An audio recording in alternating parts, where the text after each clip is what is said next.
Portanto, assim como vocês receberam a Cristo Jesus, o Senhor, continue a viver nele, enraizados e edificados nele, firmados na fé, como foram ensinados, transbordando de gratidão.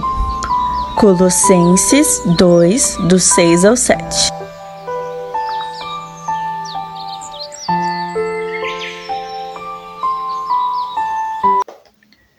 Bom dia! Estamos de volta com as nossas reflexões matinais enraizados em Cristo. Nós estamos meditando na vida de Davi, o homem segundo o coração de Deus. Nossas meditações passadas foram baseadas no livro de 1 Samuel.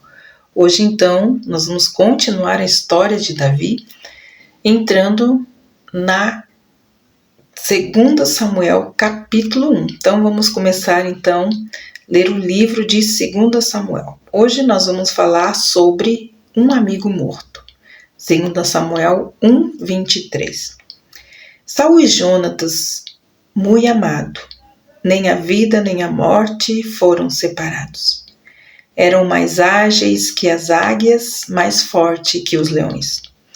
Este livro ele começa com Davi e seus guerreiros retornando do resgate dos amalequitas e de suas famílias.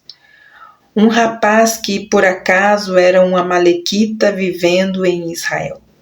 Surgiu vindo da batalha no monte Gilboa.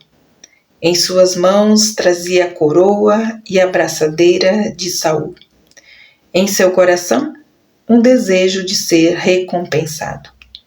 Se ele conhecesse o coração e o caráter do homem com quem falava, teria demonstrado outro comportamento.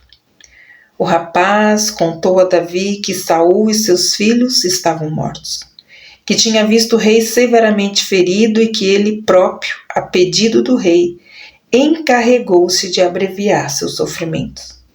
Os pertences de Saul serviram como prova disso. Você alguma vez já ouviu o ditado "ele mente quando a verdade cairia bem melhor"? Aplica-se bem perfeitamente a esse caso. O mensageiro não conseguiu o resultado que imaginava. Então Davi rasgou suas vestes e os homens que estavam com ele fizeram o mesmo. E se lamentaram, chorando e jejuando até o final da tarde, por Saul e por seu filho Jonatas, pelo exército do Senhor e pelo povo de Israel, porque muitos haviam sido mortos à espada. 2 Samuel, capítulo 1, versículos 11 e 12. A passagem bíblica não conta por quanto tempo Davi manteve o mensageiro vivo, mas podemos imaginar. Se Davi chorou até a tarde antes de se manifestar, não teria aquele homem ficado apreensivo? Poucos habitantes do Oriente Médio deixaram de ouvir sobre a perseguição de Saul a Davi naquela época. Muitos devem ter acompanhado tal perseguição como acompanhamos, às vezes, alguma série, algum filme. O povo gosta de conflito. Amamos ler e ouvir sobre isso. Quando os soldados voltaram para casa, depois de Davi ter matado o gigante filisteu, as mulheres receberam o rei Saul cantando: Saul matou milhares e Davi dezenas de milhares.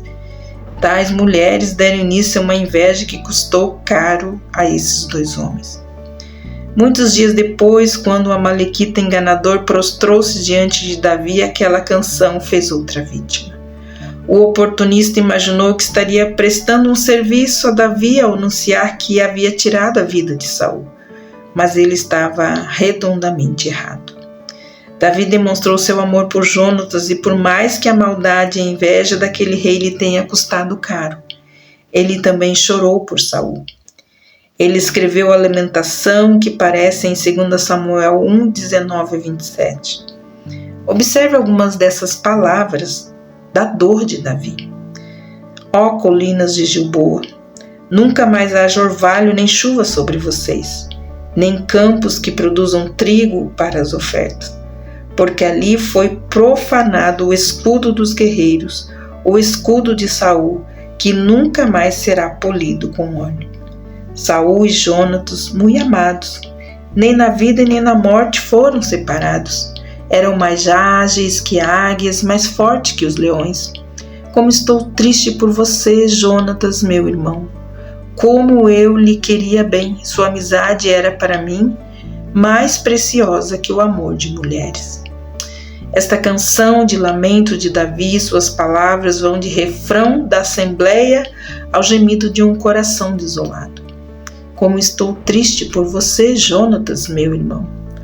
A palavra hebraica para irmão nesse versículo é ash, que significa irmão, parente próximo, ou qualquer pessoa ou coisa que se pareça com outra.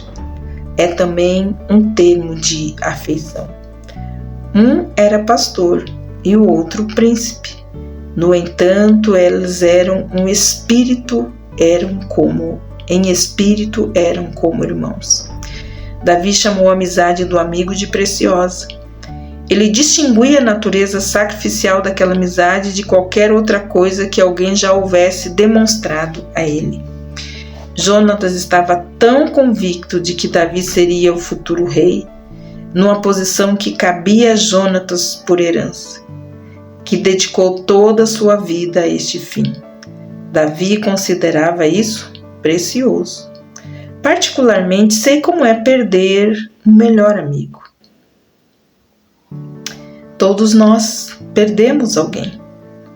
Pessoas que muitas vezes ainda trazem na memória apenas a saudade.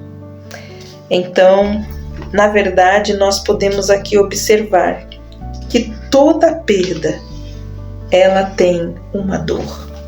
Davi sofreu com toda aquela perda de vidas no monte de Gilboa. Seus pensamentos foram tomados pelo quanto ele desejou que tudo fosse diferente. Não conscientizamente, o capítulo seguinte que nós vamos ver amanhã começa com essas palavras. Passado algum tempo. Podemos compartilhar de sua dor quando lemos essas palavras. Algumas coisas na vida precisam de tempo para serem curadas, como a morte de um amigo ou de um familiar ou um parente querido.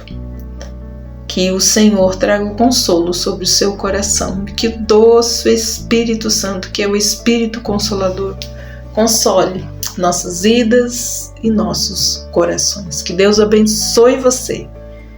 E até amanhã com as nossas reflexões matinais enraizados em Cristo. Deus te abençoe e até lá.